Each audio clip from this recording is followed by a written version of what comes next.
What's up guys, tuturo ko po kayo ngayon kung paano mag-clean ng printer. So i-open lang po natin yung Word, tapos punta po kayo sa blank document,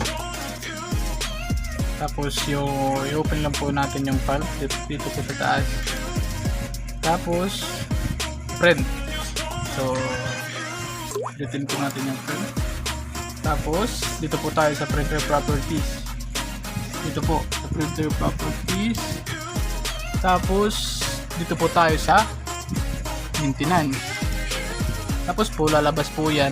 So, ito po yung iba't ibang uri ng pag-clean. So, dito po tayo sa head. So, i-clean po natin yung print head. So siguro doon pong naka-open yung printer.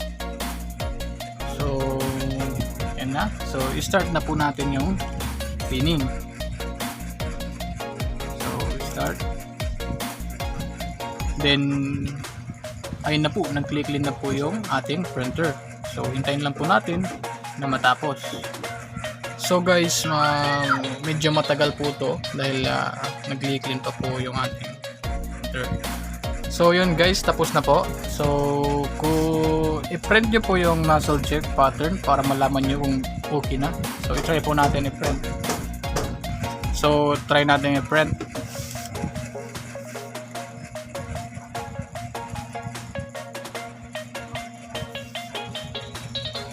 So let's go.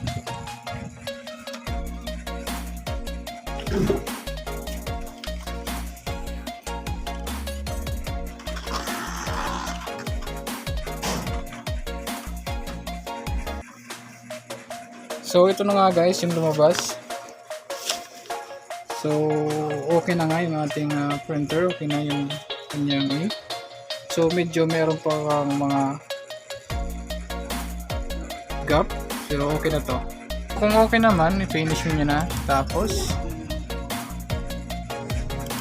okay na. Clean na po yung printer natin.